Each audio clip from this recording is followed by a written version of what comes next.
जी, अस्सलाम वालेकुम। मैं ख़बर शहज़ाद और आप देख रहे हैं मेरा यूट्यूब चैनल। इस वीडियो में हम बात करेंगे आवरली रेट्स के बारे में और जॉब्स से उसको इंटरलिंक करेंगे ताकि थोड़ा सा लोगों को गाइड हो सके कि आवरली रेट क्या है, क्योंकि इसके बारे में बहुत सारे बच्चे बहुत सारे सवालात कर रहे थे। तो सबसे पहली बात ये है कि आवरली रेट तो आपका डिपेंड करता है आपकी जॉब पे। अगर it's a white collar job तो ऑब्वियसली आवरली रेट बहुत ज़्यादा हो जाता है, मतलब ज़्यादा हो जाता है, बहुत ज़्यादा मतलब ज़्यादा हो जाता है। और अगर नॉर्मल कोई और जॉब है तो उसका आवरली रेट यकीनन कम होता है। तो इस तरह डिवाइडेड है आवरली रेट। कोई फिक्स एंड हार्ड रूल नहीं है। हर हर अगर आपकी फुल टाइम जॉब भी है उसमें भी हर कैटेगरी का अलग रेट है, डिपेंडिंग कि आप काम क्या कर रहे हैं, एक्सपर्ट पे हैं, इंजीनियर हैं, क्या हैं। कैटेगरी है, एक टेबल आपको मिल जाता है जब आप जॉब स्टार्ट करते हैं कि इस टेबल के थ्रू आप चलेंगे। सेकेंड ईयर बाद इतनी प्रमोशन, किसी कंपनीज में थर्ड ईयर बाद इतनी प्रमोशन, इतने पैसे इंक्रीज और फिर इतने पैसे इंक्रीज। तो ये सारे मामला इस तरह चलते हैं।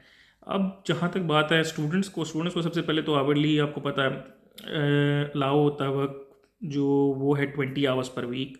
20 आवर्स, और जो नॉर्मल फुल टाइम है उनको 40 आवर्स तक होता है उनका, लेकिन मोस्टली कंपनीज यहाँ पे करती हैं 38.5, क्योंकि यहाँ पे फ्राइडे हाफ डे ऑफ होता है। मतलब मोस्टली कंपनीज जो हैं वो 1 बजे के बाद अपना ऑपरेशन बंद कर देती हैं। तो मोस्टली हर बड़ी कंपनी ऐसी करती है, 12 हाफ डे होता है, फ्राइडे 12 बजे तक हाफ डे करके सब बंद कर देते हैं। जब आवरली रेट जो स्टूडेंट के लिए है वो आपकी और जॉब से जो है वो आपको मिलता है 8 से 9 यूरो पर आवर, डिपेंडिंग कि आप जॉब क्या कर रहे हैं। तो उसमें आपके 500-600 यूरोस पर मंथ बन जाते हैं। तो ये सारा सीन होता है। अब इसमें एक चीज़ साथ आपको टैक्स को भी लिंक करना होता है, क्योंकि यहाँ पे आपको टैक्स मस्ट देना होता है। आपकी सैलरी से पहले टैक्स डिडक्ट होता है, फिर आपको सैलरी मिलती है। तो एक स्पेसिफिक अमाउंट है, उससे नीचे तक आपको आप टैक्स नहीं देते, उससे ऊपर आपको टैक्स स्टार्ट हो जाता है। तो वो जो टैक्स है वो तकरीबन 1100 यूरो से ऊपर स्टार्ट होता है, उससे नीचे नहीं स्टार्ट होता। तो स्टूडेंट के लिए उसमें ऐसा सच नहीं होता, लेकिन इंश्योरेंस के कुछ पैसे उसमें से कटते हैं। आप जॉब स्टार्ट करते हैं तो उसमें दो चीज़ों की डिडक्शन होती है, एक टैक्स और एक इंश्योरेंस। तो वो डिडक्ट होता है कुछ इस तरह से। टैक्स तो 1100 से नीचे माफ़ी होती है, लेकिन ये है कि मैंने इंश्योरेंस आपको देनी पड़ती है। अब जहाँ तक बात है आवरली रेट्स की, तो आवरली रेट्स में मोस्टली स्टूडेंट्स जो हैं जो और जॉब करते हैं उनका कोई आवरली रेट के साथ इस तरह सच कुछ चक्कर होता नहीं है, क्योंकि मोस्टली और जॉब्स जो हैं उनमें उनको वो कुछ कंफर्मेशन लेनी नहीं पड़ती। कुछ पाकिस्तानी जो हैं जो आपको और जॉब्स में एडजस्ट करते हैं कुछ आगे पीछे, तो उसके लिए आपको कंफर्मेशन नहीं लेनी पड़ती, वो डायरेक्ट आपको ऐसे रख लेते हैं इलीगल और समथिंग। रिकमेंड नहीं करता इसको, लेकिन हाँ जो न्यूज़पेपर डिलीवरी करते हैं या जो पिज़्ज़ाज डिलीवरी करते हैं या जो आगे पीछे जो फूड डिलीवरी करते हैं, फूड पांडा टाइप जो दो कंपनीज हैं, इनका मैंने अपनी लास्ट जॉब्स वाली वीडियोस में बताया था, अगर आप उनसे काम करते हैं तो वो तो प्रॉपर्ली रजिस्टर्ड होती हैं, प्रॉपर्ली सारा कुछ होता है। फिर उसके बाद आप काम स्टार्ट करते हैं, उनकी तो अपनी कुछ रिक्वायरमेंट्स हैं उसके बाद, क्योंकि वो प्रॉपर एक बड़ी सेटअप है उनका। लेकिन नॉर्मली आप जैसे किसी रेस्टोरेंट में चले जाते हो, करा ले रजिस्टर तो वेल एंड गुड, नहीं कराता तो वो डिपेंड करता है कि आपको उसने कितने पे हायर किया हुआ। इस तरह भी है कि हमारे दो दोस्त थे, मैं शायद पहले बता चुका हूँ कि दो दोस्त हैं, वो दोनों काम करते थे इकट्ठे। मतलब एक सैलरी आती थी, हाफ टाइम एक दोस्त काम करता था, हाफ टाइम एक दोस्त काम करता था, तो दोनों पैसे डिवाइड कर लेते थे। वो फुल टाइम काम करते थे, मतलब लेकिन हाफ हाफ करके। तो एक अगर मतलब सुबह सुबह 8 से 12 एक काम कर रहा है, तो 1 से 5 दूसरा काम करता था। इस तरह करके अपने वो एक्सपेंसेस मैनेज, फुल टाइम की सैलरी लेते थे और दोनों डिवाइड कर लेते थे। तो ये भी मामला होता है।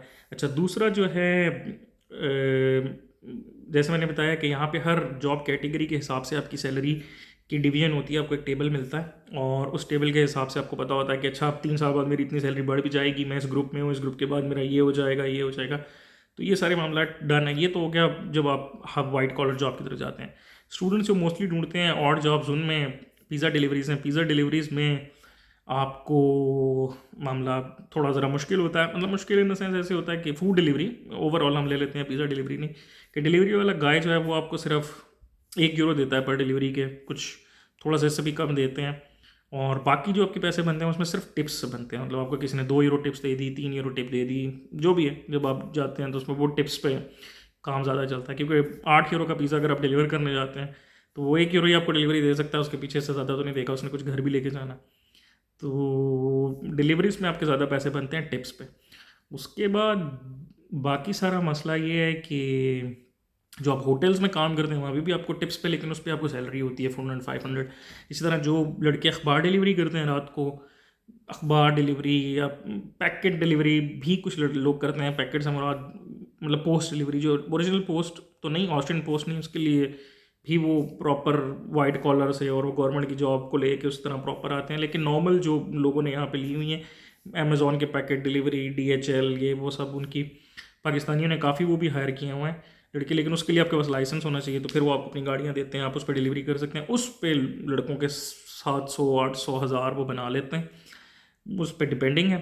लेकिन ये जो फूड डिलीवरी और ये जो होटल है, होटल में भी आपको ज़्यादा पैसे टिप पे होते हैं, उसमें पैसे फिक्स होते हैं 400 500, लेकिन ये है कि बाकी आपको टिप्स में पैसे और बनना शुरू हो जाते हैं। तो ये सारा सीन होता है आवरली रेट्स का। इसी तरह जब आप जाते हैं किसी वाइट कॉलर जॉब में, वाइट कॉलर जॉब में तो आपको फिर 1000 यूरो भी बन जाता है महीने का। अब मैं यहाँ पे अपने थीसिस का आपको रेफरेंस दे देता हूँ कि मैं जब थीसिस कर रहा था तो मेरा थीसिस पेड था, और मतलब रिसर्च वर्क था उसमें, मेरे साथ मेरा थीसिस था, तो इट वाज अ पेड। तो पहले I was working for 12 hours a week, it was white collar job, I was working 12 hours a week. तो my company was paying me मतलब 500 something euros for 12 hours a week. उसके बाद जब मैं fourth semester में गया, थोड़ा सा मेरे कोर्सेज का लोड कम हुआ, उन्होंने मेरे आवर्स एक्सटेंड कर दिए थे, take it up to 18 hours.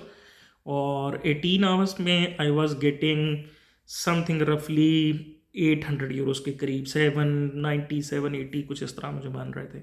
उसके बाद फिर उन्होंने थोड़े आवर्स इंक्रीज़ किए, तो they raise me to 23 hours. तो उस 23 आवर्स पे आई वॉज गेटिंग 1000+ कुछ पैसे। और लेकिन उसमें सुकून था, घर से रिसर्च थी, ऑफिस में 1 2 दफ़ा जाना था, उसमें मेरा थीसिस कंबाइंड था। तो ये वाइट कॉलर में अगर आपको मिल जाए तो उसके साथ ये सीन होते हैं। जो बाकी लोग जिनको वाइट कॉलर जो कर रहे हैं, कुछ लोग उनको 1000+ ही मिलता है, 1100 से नीचे रखते हैं ताकि कुछ टैक्स कंपनीज का बचे, कुछ आपका बचे, तो इसलिए आपको थोड़ा सा इससे नीचे रखते हैं। तो ये सारा सीन होता है आवरली रेट्स का, और इस तरह आपकी डिवीज़न होती है। और बाकी जॉब्स के हवाले से मैं अपना सारा कुछ काफ़ी सूरत में काफ़ी अच्छे तरीके से एक्सप्लेन कर चुका हूँ। जॉब्स ढूंढने के लिए सबसे अच्छा तरीका यही होता है आपके पास कि आप टूट पड़ो। टूट पड़ने से मुराद ये है कि आप ढूंढो, अप्लाई करो अप्लाई करो अप्लाई करो अप्लाई करो। सबसे पहले कोशिश करें कि अपनी CV जर्मन में कर लें। अगर आपकी CV जर्मन में है तो लोग आपको ज़्यादा प्रेफर करेंगे। पाकिस्तान मतलब इंग्लिश CVs को देख के ज़रा कंपनीज जो हैं एक दफ़ा देख के उसको पढ़ लेते हैं, लेकिन they put it in dustbin. तो जर्मन में अपनी CV अगर आप चेंज कर लें तो आपको बहुत फ़ायदा होता है। मतलब मैंने जब अप्लाई करना स्टार्ट किया था तो मेरी इंग्लिश CV पे इतना अच्छा रिस्पांस नहीं था, जर्मन CV पे बहुत अच्छा रिस्पांस आना स्टार्ट हो गया। तो मैं सबको ये रिकमेंड करता हूँ अपनी CV जर्मन में कर लें। गूगल ट्रांसलेट से ना करें, वो वर्ड टू वर्ड ट्रांसलेट करता है, वो किसी और तरह का करता है, किसी से हेल्प ले लें थोड़ी सी।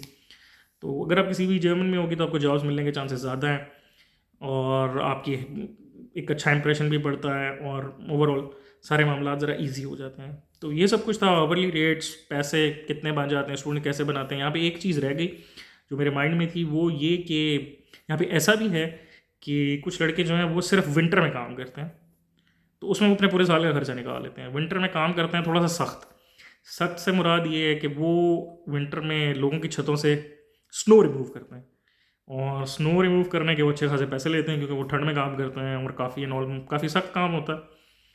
तो उसको करने में मुश्किल भी होती है, लेकिन उससे ये है कि वो अपने पूरे साल का पैसा निकाल लेते हैं। तो उनको फिर पूरे समर काम नहीं करना पड़ता, 2 3 महीने काम करते हैं और उसके बाद बाकी सारा टाइम चिल करते हैं। तो ये भी पॉसिबिलिटी हो सकती है, लेकिन इसके लिए आपको सख्त जाना होना चाहिए। कराची के लड़के हैं 2 4 वो करते हैं ये काम, और वो अच्छे खासे सख्त जान लड़के हैं और वो घबराते नहीं हैं, कर लेते होते हैं। तो उससे उनके पास कुछ अच्छी इनकम हो जाती है। और बाकी मैंने आपको बताया, कोशिश करें आके आप थीसिस लें 3rd सेमेस्टर में, तो मिल जाता है इजीली। काफ़ी यूनिवर्सिटीज़ हैं जो आपको ऑफर कर देती हैं, खुद ही काफ़ी यूनिवर्सिटीज़ के रिसर्च ग्रुप्स होते हैं जो आपको दे देते हैं। तो एफर्ट एफर्ट एफर्ट एफर्ट करेंगे तो इंशाल्लाह काफ़ी कुछ आसान हो जाता है। ये सब कुछ आवरली रेट्स में और इसका रिलेटेड कोई जॉब्स, कोई क्वेश्चंस हो तो मुझे ज़रूर पूछिएगा, और कोई क्वेरीज हो तो ज़रूर। बहुत अच्छा रिस्पॉन्स आ रहा है आप सब लोगों का।